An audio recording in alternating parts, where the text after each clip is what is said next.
Hey guys, welcome back. One of the original Halo trilogy's most important untold stories is what happened to Cortana when Chief left her behind on High Charity. While he returned to Earth, the Covenant's holy city was slowly turned from the shining beacon of the Great Journey into a mobile flood hive, home to the Gravemind, and Cortana was the last friendly left on board. At the end of Halo 2, we see her trying to gain control of the Gravemind, both in conversation and also physically by blocking his tentacles.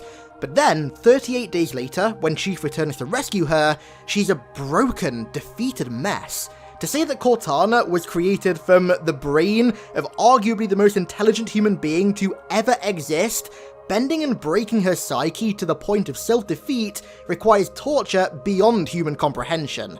And yet, the Gravemind managed to do it. And so, today, I want to go through exactly how the Gravemind managed to utterly break Cortana between Halo 2 and Halo 3, something that Halo 3 only lightly touches on. So, let's begin.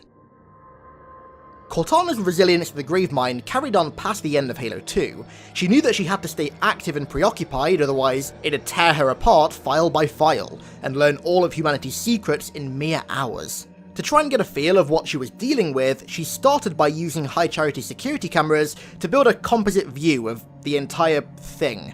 When it tried to begin talking to her, she immediately interrupted, asking why it always talks in rhyme, and remarking that it was nothing personal, but "you're no Keats," referring to John Keats, an old English romantic poet whose poetry was written in iambic pentameter, the same speaking style used by the Gravemind.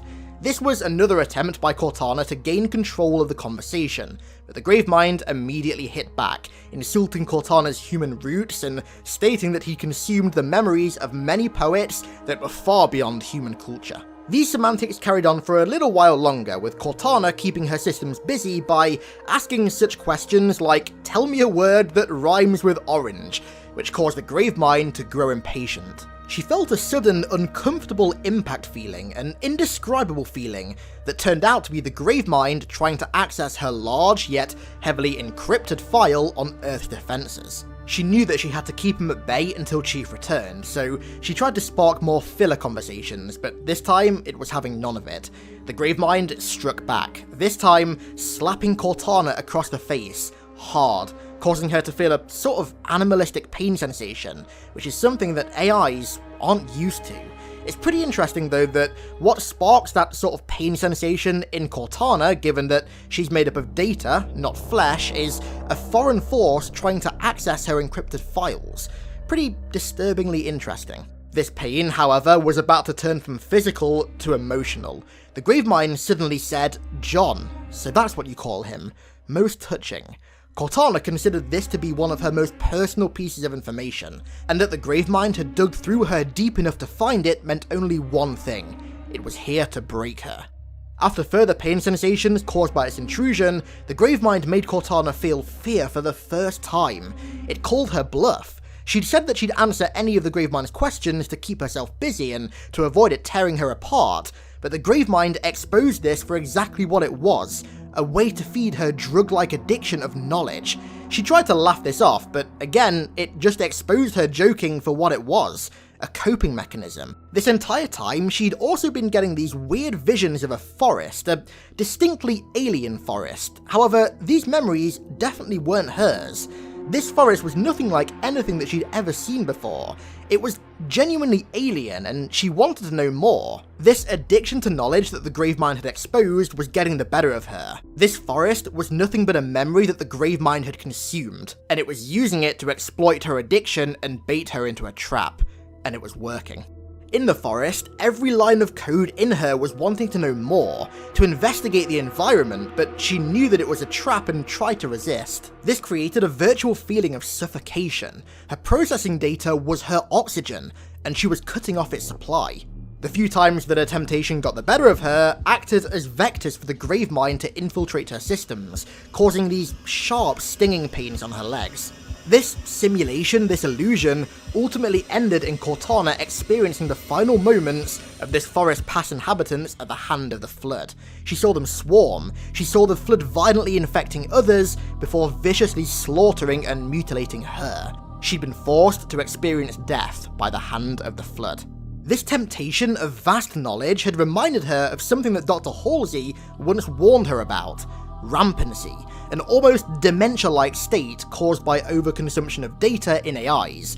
Eventually, knowledge would drown her, a thought that triggered the Gravemind to create a new illusion, this time floating her in an infinite ocean where the water was knowledge. She had to stay afloat. If she sunk into the knowledge and begun to absorb it, she'd never come back up. The Gravemind's voice carried over the ocean winds, trying to destroy her trust in humanity and Chief by claiming that she was merely a tool for them, doomed to one day go so crazy that her creators would shut her down and merely forget about her. This thought of leaving humanity behind made her worry about Chief and who was going to take care of him after she was gone, but the thought of him instantly brought her out of the illusion and back into reality. All along, the Gravemind had been simulating the 3 stages of rampancy within her: sorrow, anger, and envy.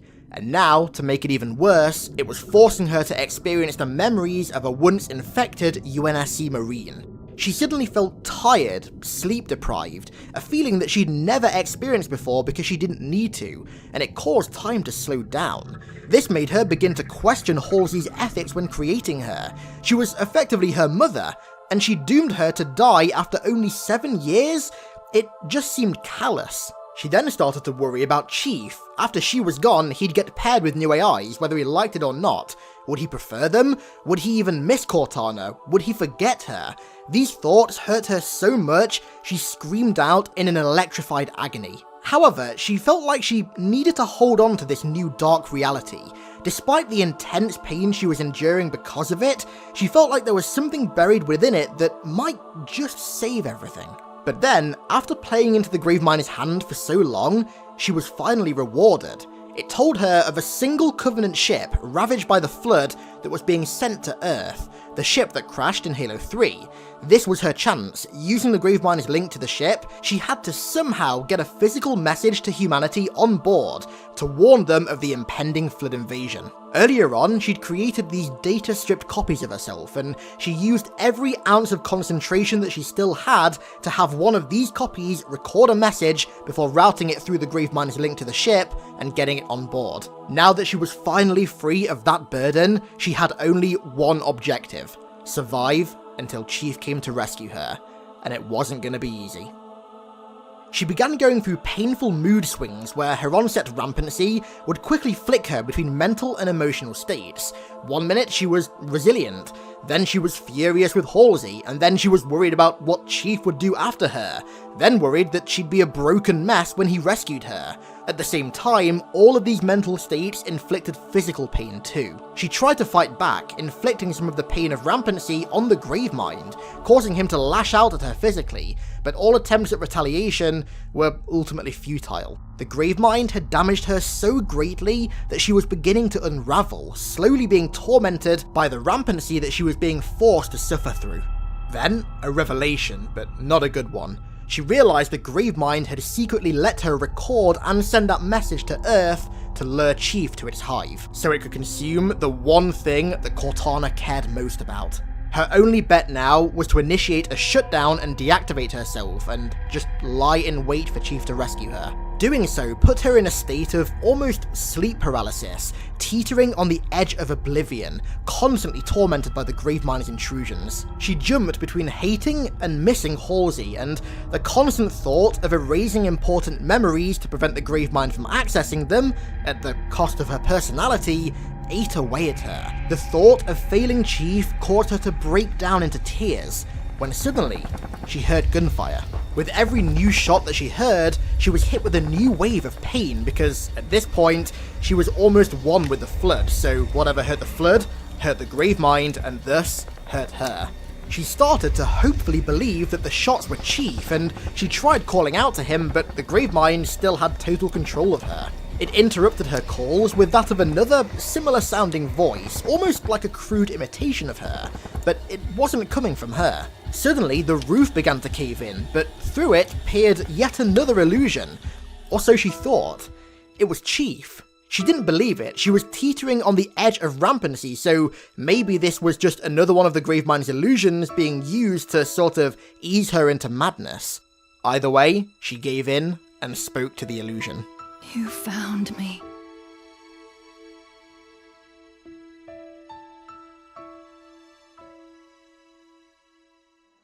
And that is how the Gravemind tortured Cortana. Pretty graphic stuff. She even later remarked that when Chief put her back in his helmet, all the damage the Gravemind had done to her caused Chief to physically wince in pain, so after 38 days with the Gravemind, it's safe to say that Cortana was forever changed. So, I hope you guys enjoyed. Honestly, rereading Human Weakness for this video has sort of made me look at Cortana in Halo 3 and Halo 4 in a totally different light.